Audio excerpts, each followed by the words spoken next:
दोस्तों, कबूतरबाजी का असली मजा तभी है जब आपका कबूतर तंदुरुस्त हो। लेकिन सबसे बड़ा डर यह है कि आपका चहेता परिंदा अचानक बीमार पड़ जाए और आपको पता ही ना चले। आज हम बात करेंगे उन असली निशानियों की जिनसे आप छत पर बैठे बैठे ही पहचान सकते हो कि आपका कबूतर बीमार है या बीमारी की शुरुआत हो चुकी है। यह जानकारी आपके झुंड को बचा सकती है और एक एक कबूतर की जिंदगी आपके हाथ में है। सबसे पहली और सबसे अहम बात, अगर आपका कबूतर बाकी झुंड के साथ नहीं उड़ रहा, बार बार कोने में बैठ रहा है या बैठे बैठे आंखें बंद कर रहा है, तो समझ लो कुछ गड़बड़ है। एक स्वस्थ कबूतर हमेशा चौकस रहता है, हल्की सी आहट पर हरकत करता है, लेकिन बीमार कबूतर सुस्त और थका थका लगेगा। दूसरी निशानी, भूख और पानी। बीमार कबूतर दाना छोड़ने लगता है, या तो बहुत कम खाएगा या बिल्कुल भी नहीं। पानी कभी कभी बहुत ज्यादा पीने लगेगा, ये भी वायरस का साफ इशारा है। तीसरी पहचान, पंखों की हालत। अच्छे कबूतर के पंख हमेशा चमकदार और सलीके से सटे रहते हैं, लेकिन जैसे कबूतर बीमार पड़ता है, पंख फूले फूले से लगेंगे, रफ और बिखरे दिखेंगे, छूकर देखो तो ढीलापन लगेगा। अब आती है सबसे बड़ी पहचान, कबूतर की बीट उसके सेहत का सबसे साफ आईना है। अगर बीट हरी, पानी जैसी या बदबूदार है तो समझो पेट और अंदरूनी सिस्टम बिगड़ गया है। कई बार खून के धब्बे भी दिख सकते हैं, ये बहुत बड़ी गंभीर बीमारी हो सकती है। पांचवा लक्षण, सांस और नाक। बीमार कबूतर की सांस भारी हो जाती है, कभी कभी सीटी जैसी आवाजें भी आती हैं।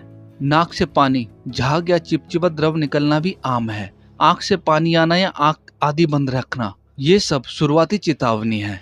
छठा और डराने वाला लक्षण, नर्वस सिस्टम की गड़बड़ी। अगर कबूतर की गर्दन टेढ़ी हो जाए, सिर घुमाने लगे या पैर लड़खड़ाने लगे, तो ये पैरामॉक्सी वायरस जैसी बीमारी का साफ संकेत है। कई बार कबूतर उल्टा चलने लगता है, गिर जाता है या पंख फैलाकर एक तरफ बैठ जाता है।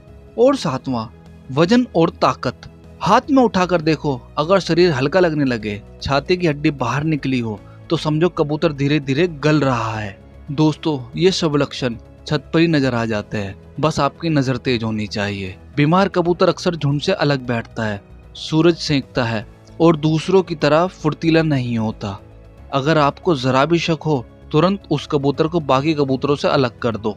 पानी दाने के बर्तन भी अलग रखो, वरना पूरा झुंड खतरे में आ सकता है।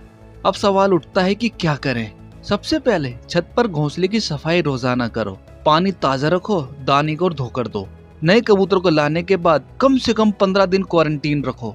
वक्त वक्त पर विटामिन और दवाएं डॉक्टर की सलाह से दो। और सबसे जरूरी, अगर कबूतर लगातार बीमार दिखे तो देर मत करो, तुरंत पशु चिकित्सक को सलाह लो। याद रखो, एक कबूतर बीमार पड़ा तो पूरा झुंड खतरे में है।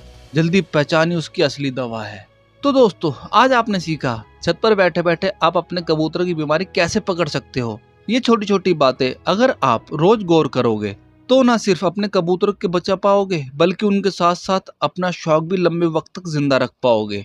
अगर ये वीडियो काम की लगी हो तो इसे शेयर जरूर करना, ताकि हर कबूतरबाज अपने परिंदों की हिफाजत कर सके। मिलते हैं अगली वीडियो में, तब तक अपने कबूतरों का ध्यान रखो और इस शौक को इज्जत से बढ़ाओ।